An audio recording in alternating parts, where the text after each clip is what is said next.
The following show is brought to you in partnership with the Institute of Politics, Policy, and History, Blue Star Strategies,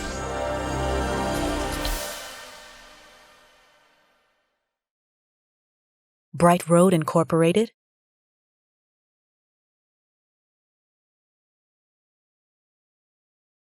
Make It Plain Podcast,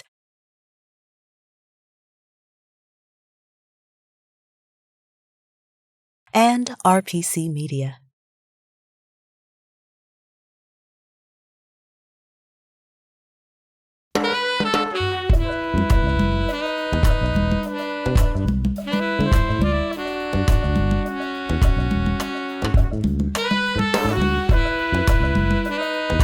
From the campus of the University of the District of Columbia, this is State of Play. Hi, I'm Sharon Pratt, and welcome to State of Play. And with me are our co-anchors, Karen Tramontano and the Reverend Mark Thompson. Today, we're going to talk about the future of the two-party system. We have the Democrats who always have their challenges. It's a wide tent and therefore a challenging tent, but also the Republican Party that seems to be having really acute challenges. We've seen several of their U.S. senators say they're just not even going to seek re-election. And then we saw the insurrection on January 6th, where I think 147 of them still voted not to respect the electoral vote. So we're going to drill down on that today. And I think Karen and Mark, you agree, or maybe it's hyperbole on my part. Do you think that the Republican Party is having real challenges, or challenges no different than the Democrats? Well, I think they are having real challenges, and it's going to be interesting to hear from Michael Steele, because the Republicans were having challenges when Michael took the helm of the National Republican Party. But, Mayor, they seem to be moving further to the right. Their rhetoric is even stronger than it used to be, and it was pretty insulting. And they're just doubling down. And I think it's for them, it appears to be, and I'm an outsider, but it appears to be a zero-sum game.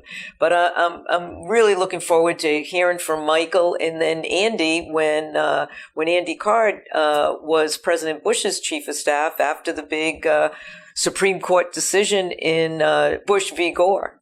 Yeah, that was a challenging time. I'm looking forward to hearing from our guests as well.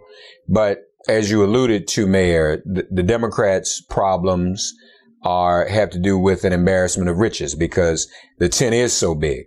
So the Democrats are trying to please everyone. The Republicans are trying to please one person. And that's the person who hijacked their party in 2016. And Karen's right. It was already going in that direction. He couldn't have hijacked it if they weren't already moving in that direction.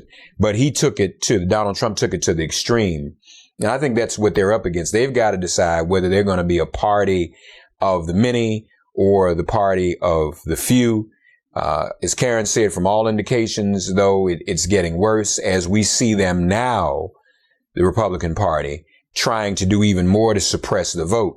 We had unprecedented turnout in November, unprecedented turnout in Georgia in January from segments of the population that usually don't turn out to vote, especially in special elections. And so now the Republicans are trying to undermine that because their math, the math they do, is a mathematics of subtraction, not a mathematics of addition to their electoral base. Well, it's a challenge nonetheless. Michael Steele got so frustrated, even though he had been chairman of the Republican National Committee, that he joined the Lincoln Project, which has its own challenges, but it was an expression of, I want to get back to the party of Abraham Lincoln.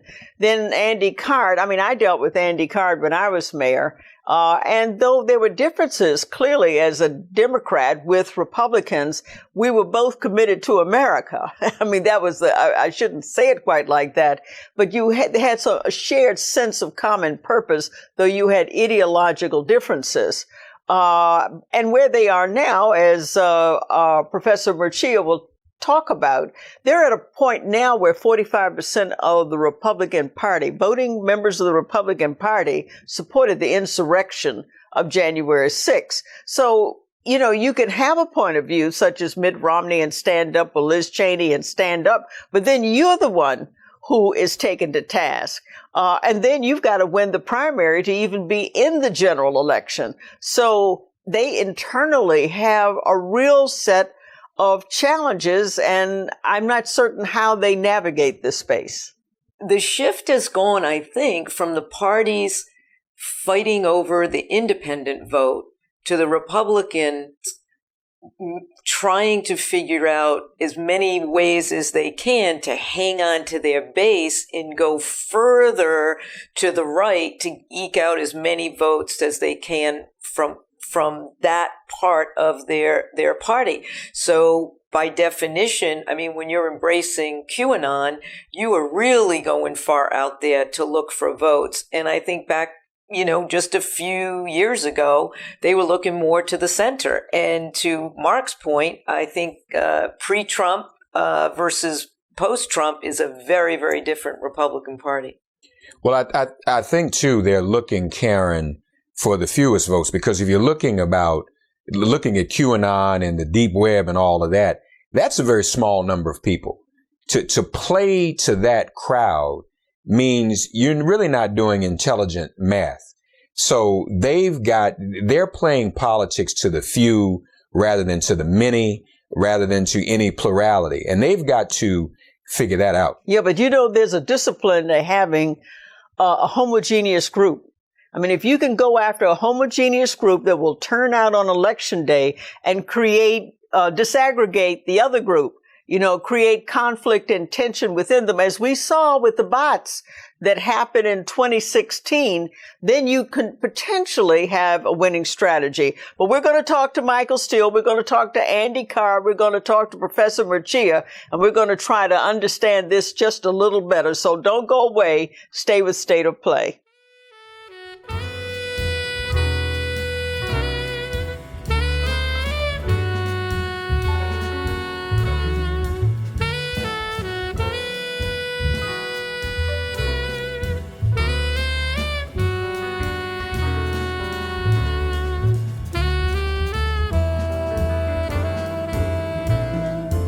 Closed captioning brought to you in partnership with the Institute of Politics, Policy, and History.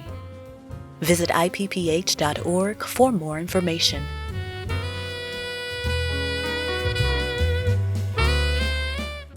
Well, Michael Steele, former chairman of the Republican National Committee, senior advisor to the Lincoln Project and a friend of all assembled.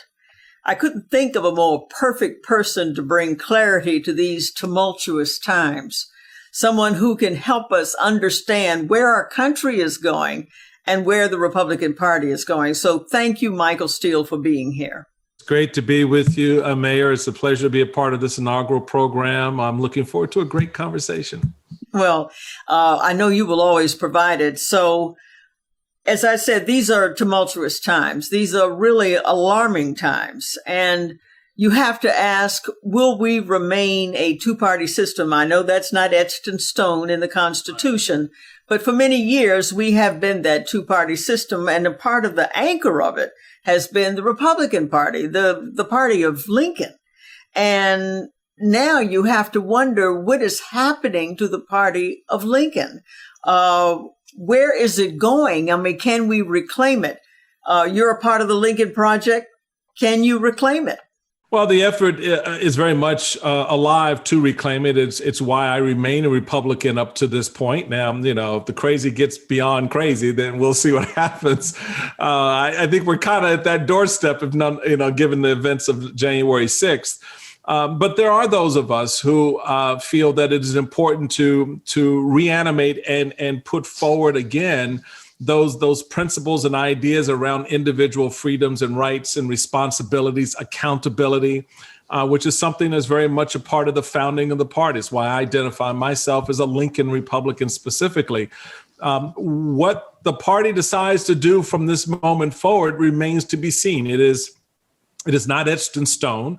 Donald Trump will be and continue to be for some time an outside figure inside the body politic of the GOP. So when you look at leaders like Representative Lynn Cheney from Wyoming, Mitch McConnell taking the unprecedented stance that he did as majority leader in the Senate to say that you can move forward with impeachment, vote your conscience. You look at a Representative Kissinger from Illinois, you can see that those cracks that are trying to reheal in a different way. So it remains to be seen just how much the party pushes forward beyond Trump. Right now, it's still stuck in that space. We saw a significant number of voters, 74 million of them support Donald Trump and Trumpism, if you will.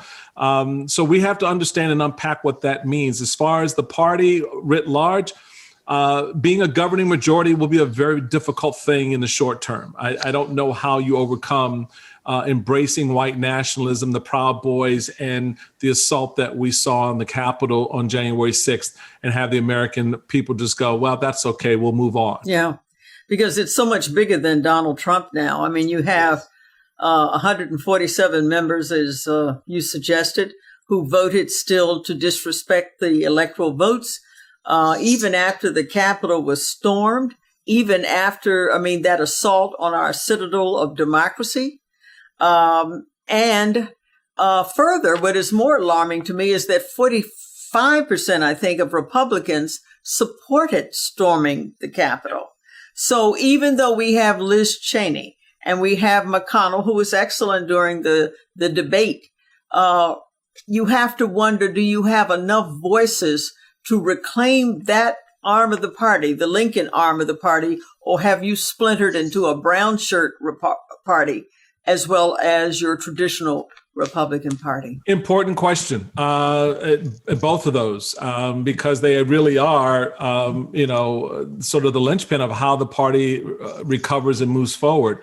I will stand on the principles that drew me into the party and try to articulate those and fight for those and draw not just the next generation, but the current generation back into that space as best I can. But I know I can't do it alone. And there are a lot of Republicans like myself who are out here trying to do that. And that's important. That's an important piece. But there also has to be a willingness, Mayor. You know that. No leader can move the mountain unless the mountain wants to move. Yeah. And unless the party sees and appreciates the crisis of spirit and philosophy and ideology within itself and how that has been now, how wounded the country, unless they're willing to atone for that, be held accountable for that, and ask for forgiveness for that. I don't see the country saying, okay, we'll look past the last 4 years. We'll certainly look past January 6th and all will be right with the world. So the party has some deep soul searching to do, whether it wants to wear the brown shirt of totalitarianism or the red, white, and blue shirt of the American spirit of freedom and equality. Well, that's well put, and it's encouraging. You have to wonder when you have someone who's as well trained as Hawley, who's as educated as Cruz, but still they say what they say. But don't go away. We're coming back, and we're going to get more insight from Michael Steele. So stay tuned.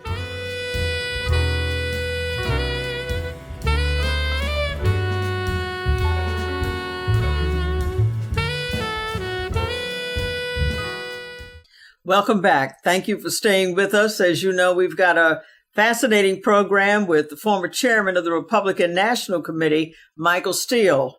And Karen Tramontano is here to ask him a few questions. Karen? Thank you, Mayor. Good to see you again, Michael. Good to see you. With Trump the clear leader of the Republican Party, and with the Republican Party's focus on conspiracy theories and QAnon, what is the future of the Republican Party, Michael? Yeah, it's an important question, and I think we have to look at it a little bit differently to really understand it. There is a big difference between what we see happening nationally and what we see going on locally. A lot of folks tend to fixate on the national storylines because they're big names, big players. But the reality in politics, particularly as a former chairman, is that the action's on the ground and how those parties are constructed matters. Trump and Trumpism have great control and a broad swath of influence over not just the RNC, meaning the chairman and the national committee man and woman who serve at the national level, but more specifically at the state level with state party organizations, central committee members who support the agenda, whatever that happens to be, of Donald Trump. They more likely support Donald Trump more than an agenda because we don't really have an understanding of what all of that is, but it doesn't matter. And that's the key thing. And so when you're looking at how this storyline plays itself out, you got to pay attention to what the organs on the ground are doing, what the activists are saying, and what they're trying to get accomplished. And right now, Trump is still the main player, the main character. He does not go away on January 21st. He doesn't just disappear. He will make sure of that. There's a reason why he's been moving that audience off of Fox onto OWN and other networks, sort of stationing them until he launches whatever media empire he's going to try to do or whatever platform he's going to create for them as a gathering point for him. So there's a lot more to pay attention to than just watching the big names sort of run in circles around Trump.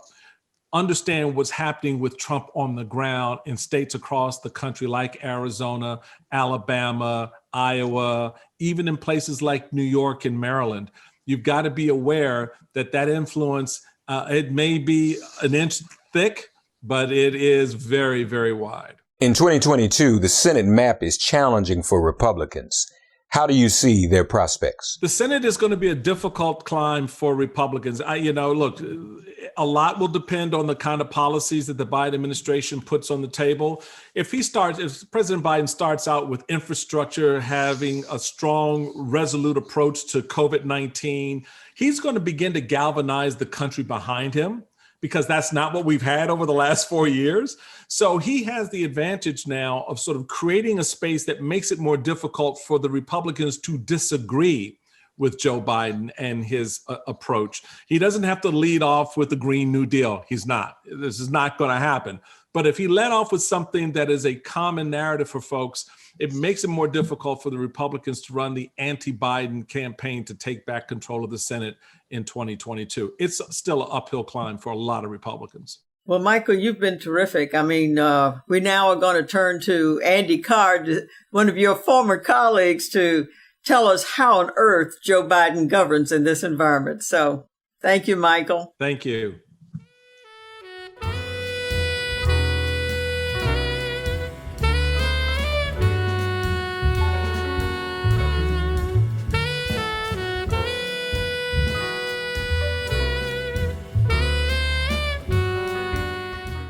Welcome back to State of Play. It was great to hear from Michael Steele. I'm a big fan of Michael Steele. I think he did a great job as chairman of the Republican National Committee. But I guess I'm more of Mark's thinking that it's become so very much the party of Trump, that it's very difficult to see how there can be optimism. But, maybe there's a calculus here again that I just don't appreciate.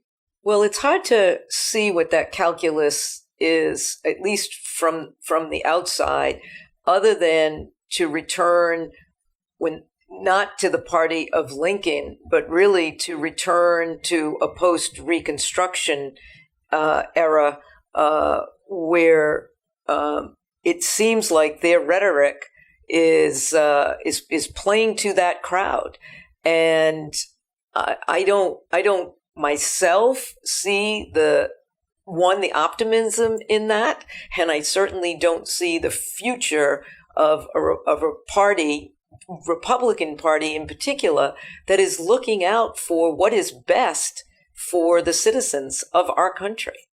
The reason Michael Steele has fans, and he has a lot of them, is because so many yearn for his leadership and Republicans like him, as opposed to the Republican leadership and the direction of the party today. And so something has to happen. It has to be rebuilt and stop being in service of just one individual, that one individual being Donald Trump. As far as the Reconstruction era is concerned, Reverend Barber and I preach the same sermon a lot, and it has to do with us living in another era right after Reconstruction that was known as Reclamation. Once African Americans got the right to vote in Reconstruction and Andrew Johnson took the troops away from the South, it went to an era of reclamation, and the South was reclaimed by many white nationalists and white supremacists, and the vote was suppressed again. We're seeing that today in the aftermath of the election of the first African-American president. We're seeing it ramped up in the aftermath of the election of Joe Biden and the first African-American woman vice president and the first African-American and Jewish American elected in Georgia in the special election to bring about a Democratic Senate majority. So it seems that's the playbook. January 6th looked like some type of Civil War reenactment cosplay after all. So you all are not far off in saying that. And I think Michael represents all of those who wish the Republican Party was not the way it is now. Well, we're going to hear from Secretary Andy Card, who was Chief of Staff to George W. Bush at a very difficult time in American history. And he, too, I believe, is optimistic. And Professor Murcia, who talks about demagoguery and using rhetoric to excite the worst impulses in our society and how that can lead to a very dangerous kind of demagogic leadership. Unfortunately, it seems that maybe the page that people are pulling from in terms of American history, but we'll try to figure it out. So don't go away. Stay here at State of Play.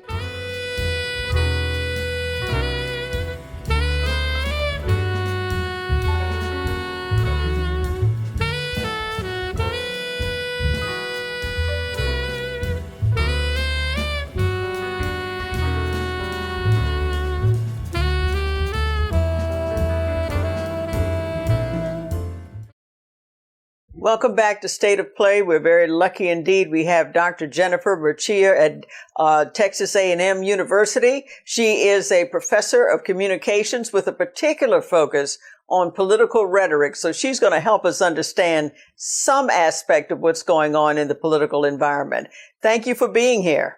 Oh, it's my pleasure. Thank you. So when I look at some of your studies, and you've done a lot of in-depth analysis, the takeaway that, or at least one takeaway that I had, was when you deal with a dangerous demagogue, some of us would characterize one or two of the political players as dangerous demagogues. Not only do you have someone who excites the worst impulses in us, you also have someone who deflects from any kind of accountability. There's no metric by which to hold them to account. Is that a fair characterization? Absolutely. And in fact, that's the fundamental difference between a good leader of the people and a dangerous one. So the word demagogue literally translates into a leader of the people. And of course, we would want someone to emerge from the people to lead. And so to think about what distinguishes or separates the good or heroic leader from the dangerous one, it's exactly that question of accountability.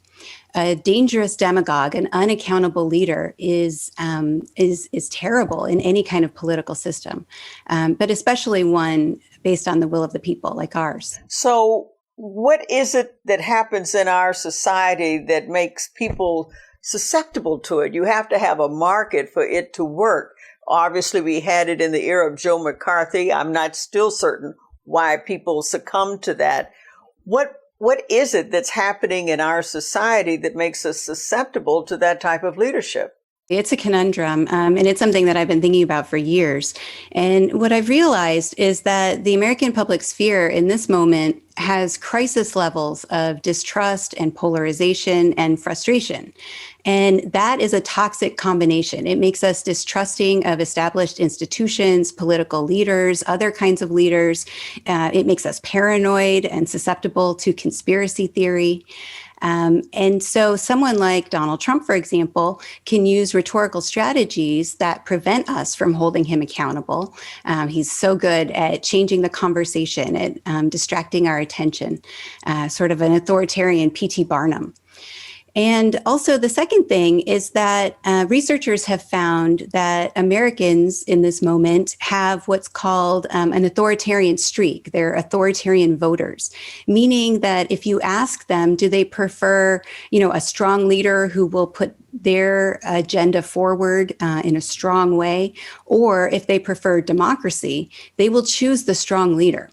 And we find those voters on both sides of the political spectrum, but there are much more of them on the Republican side. I want to ask, using these rhetorical strategies, are these rhetorical strategies transferable? And what role do you see it playing in the future of the Republican Party? Yeah, a lot of people have been wondering that, especially after watching CPAC a couple of weeks ago. And because a lot of the speakers at CPAC were using a lot of the same rhetorical strategies that Donald Trump has used successfully, but they weren't very successful with them. So people like Tom Cotton, people like Ted Cruz really tried to sort of perform, Trump's demagoguery, but they weren't able to do it successfully. They didn't get the crowd riled up. Nobody was cheering and clapping. Nobody laughed at their jokes. And so it makes you wonder if really those skills are transferable. I went and looked at Trump in his 2013 CPAC speech, and what I found is that it actually didn't work for him at first either. That speech is very little attended and was very little attended to. There wasn't a big audience. He didn't get a big response. He didn't get a lot of clapping and cheering, using the same lines that he eventually made famous a few years earlier fell flat for him. And what you realize is that Donald Trump had to learn how to deliver those lines. He had to learn how to be polarizing and to get people's attention and to be a demagogue in that way that was dynamic and would get people's attention for his cause. Speaking of where he learned it, have you had a chance to take a look at where he might have learned it from? Because what he does with the disinformation, the propaganda and rhetoric, etc., so closely mirrors what Putin does and what is known by those who examine Putin as the fog of unknowability. How much of an influence does Putin have on Trump's rhetoric and speech? There's, a rumor that Trump had read Hitler's speeches. It was something that one of his ex-wives had said in a deposition. That may be true. He certainly knows marketing and branding. And so a lot of his rhetorical strategies, his demagoguery, are actually about praising his followers and, telling them how great they are and how, they're sort of American exceptionalism personified, the greatest of everything. So some of it, I think, is marketing and branding. And then he absolutely has adopted the kind of fire hose model of propaganda that we associate with Russian propaganda efforts. It's unclear whether he learned that from Putin. But in my book, I show how there was a mutually beneficial and reciprocal relationship during the 2016 campaign between Russian propaganda efforts from RT, from Sputnik, from troll farms and trolls, and the Trump campaign. Have we ever been at a point in our history where our very democracy is at risk? I mean, I think that's what you're suggesting. It's possible if we continue down this path. Yeah, it's, obviously what we saw on January 6th was a very clear sign that our democracy is at risk. It's something that I've been worried about, as I've been studying Donald Trump, because, sort of the authoritarian P.T. Barnum appeal, you wonder, does this guy really mean it? Is he really an authoritarian, or is he just, being a clown to get attention? And for much of his presidency, it was really difficult to tell, would he really go that far? And what we saw with January 6th is that he would, and he did, and that people followed him. And so I think that yes, our democracy is at risk. I'm someone who studies democratic erosion and backsliding. And what we've seen in the United States is unusual for the United States, but it's very common for other nations in the world.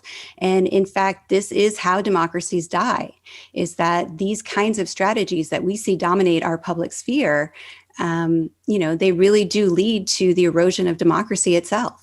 You've certainly been extraordinarily enlightening, and so hopefully we have a more promising future now that we've been forewarned. So thank you very much for being a part of State of Play. Thank you. Closed captioning brought to you in partnership with the Institute of Politics, Policy, and History. Visit IPPH.org for more information.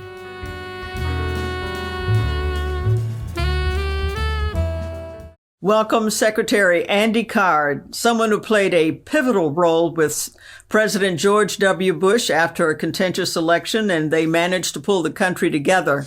What I'd like to ask you, Secretary Card, is what is the path forward for President-elect Biden, especially after what happened on January 6th? Well, first of all, Mayor, thank you very much for interviewing with me and allowing me to answer that question. I feel very privileged. I do think that President-elect Biden is well prepared to be president on a moment's notice, noontime, January 20th, 2021. He's going to take the oath of office, and I think he will be fully prepared to meet the responsibilities. This is an absolutely unbelievable time, and it's critical that we celebrate our democracy and witness the transfer of power from Donald Trump to Joe Biden. The Constitution says he won, and I'm excited about the leadership he's going to be providing. It is critical that he have a plan. And yes, I know his team is doing a great job of getting ready for day 1, 2, 3, 4, all the way up to day 100. And I'm sure they have a plan, but they also have to be prepared for those unforeseen occurrences. As Mac McLarty used to say for President Clinton, those unidentified flying objects that come flying in at you, and you don't know what to do or how to do it, but it's going to have to be ready. And I think Joe Biden will be ready because he's put a good team around him that understands the levers of government, but also has the prudence to be patient and to think about what they're going to do rather than just do it. So my simple advice on day 1 is, remember, from now on, taste your words before you spit them out. They will always be relevant if you're the President of the United States. Be prepared, have a team around you that can speak truth to power. Listen to those who are critics inside the White House. Ignore the ones that are outside the White House. And pay attention to the duty at hand. But I think that he will be ready. It's critically important now because our nation is so divided, and it was so wrong what happened on January 6th, and just a horrible thing to happen to our democracy. But we have to remember the most important word in the Constitution is the very first word, we. It's our government. We have got to work, every one of us, to bring this country together, to polish our democracy, and to do what is right. One of my favorite authors was David McCullough. And I remember when he wrote a book on the American spirit, he said, who are we and what do we need to do? And now we know more than ever, we are who we are, and we've got to do better at polishing our democracy. That's what this is all about. So if you didn't support Joe Biden, respect Joe Biden as your president. Listen to him, learn from him, try to do the right thing, and be a partner when you can. If you voted for Joe Biden, give him permission to listen to people he doesn't want to listen to understand where they're coming from. He is going to be president of all the people, and I'm excited about that, and I know he is too. But that's what we have to do. Get ready. Those first 100 days are coming right at you, and by the end of the first 100 days, people are going to start saying, did you pass the test? I'm confident that you can pass it, and I'm ready, and I want to be helpful. Well, I think that's terrific, and I think he'll welcome your help. And of course, we've had a number of Republicans who stood up in terms of sanctioning what happened, as we saw with Representative Liz Cheney and others. But how, you had 147 members who still voted against the electoral vote. Even in the wake of the Capitol being stormed. How does President-elect Biden do it without some partnership from the likes of what is now Majority Leader McConnell? How does he do it? Well, first of all, I think that he's got to demonstrate respect for our institutions, and he has done that. And I do believe that Mitch McConnell also respects the institutions of our democracy. He's been a defender of those institutions. And Joe Biden and Mitch McConnell clearly have mutual respect for the Senate, and they understand its role. And I know that Mitch McConnell really is pretty constructive most of the time and looking to make sure our democracy is working, even when he has disagreements. So I'm optimistic he would. When it comes to the House, I think it's going to be a while before the House recognizes the role of unity. So Speaker Pelosi is going to have a difficult time holding her caucus together. I'm hoping that the Republicans will not just be contrarians, but will be constructive and actually maybe help the Speaker get some things done that have to be done in the context of making sure our democracy is working. Yes, you can argue about bills and some of the policy arrangements, but part of it is all just making sure our democracy works. And I think Joe Biden's leadership can help do that because he respects those institutions. Well, that's encouraging. So listen, everyone, stay with us. Secretary Andy Card is going to be with us after this break. So just stay here.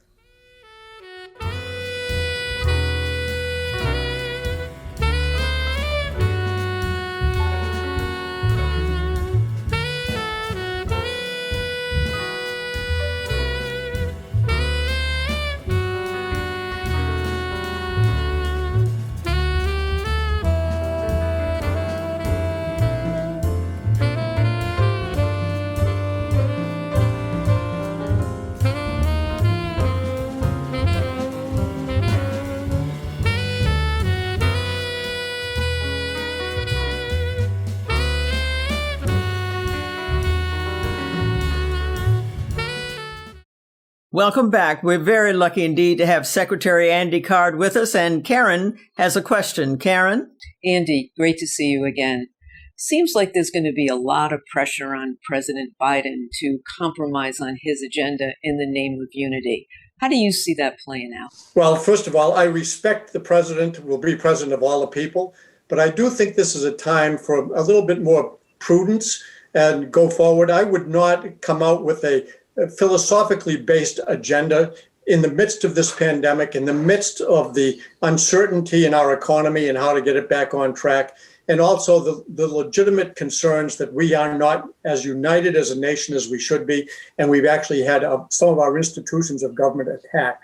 So I think he's going to have to be very careful with what he does in managing expectations, especially in the first 100 days, and focus on first, get your hands around this pandemic and make sure we're passing out the vaccine and getting it distributed the right way and helping the states and local governments with their obligations to try to mitigate the pandemic. Number two, always remember your real job is to also make sure you are safe in this country. And that means our national security policy and our diplomatic policies have to be well understood. And let's get the economy going. So I do think President-elect Biden right now is working on an economic plan that would kind of boost our economy and generate more revenue for people to put in their own pockets through their hard work. So I hope there's an infrastructure bill. But I would hold off on dealing with some of the known controversial policies that he wants to put forward that are progressive policies. I'm not questioning the viability of those policies, but I would think the first priority should be pandemic, protect us all, and make sure our economy gets back on its steady feet and can start growing. And that's what I hope he'll do. I think that's what he do. That's pragmatic. I think this is a time for pragmatic leadership rather than philosophical horn blowing. In the time we have left, Mr. Secretary, was January 6th only about Donald Trump, or does it say something about our nation as a whole? Well, I think it was primarily about Donald Trump. I think he motivated or he invited people to have those horrible expectations that he didn't win the election. He did not win the election. He couldn't claim that he won the election. It was a myth, and he shouldn't have done it. And he shouldn't have incited them to riot the way they did, which turned into an insurrection. So, yes, I think Donald Trump deserves the bulk of the blame. I would have voted to impeach him if I were a member of the House. But I think that there were other people that were in the group trying to take advantage of Donald Trump's rhetoric to drive people to do things that they knew they shouldn't do, but they did it and it was wrong. Well, that's very powerful. Well, I'm hoping that your patriotism, which is so evident, and your optimism, which is so rich, will reflect the spirit of our country in the days ahead. Because President-elect Biden has his hands full, as does Vice President-elect Harris. So let us hope there is a spirit of bipartisanship for the sake of our country. So thank you so very, very much, Secretary Card. You've been terrific. Mayor, it's good to be with you. Remember, the most important word, the Constitution, is the first word, we. It's our government. Let's all get engaged and be constructive and good. Wonderful message, and that's a perfect way for all of us to move forward. So thank you so much, Secretary Card. We'll be right back. We've got a short message. There's still more of State of Play.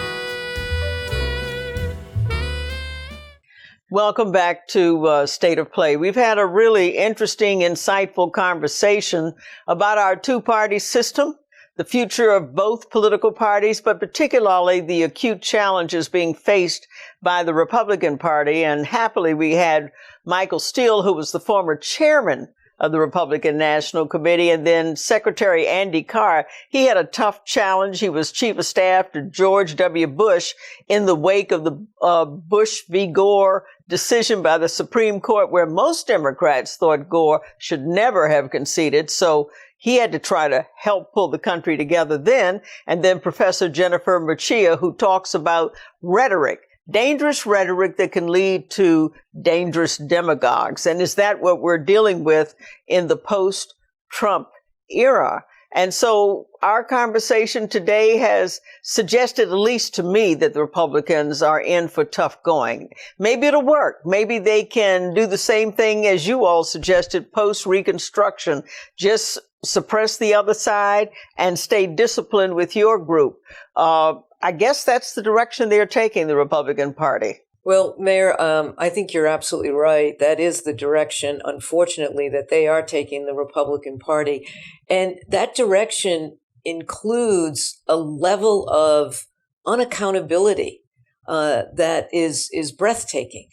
To think that you can succeed by manipulating the system, diminishing the vote, igniting cultural wars that don't even exist, and then be successful.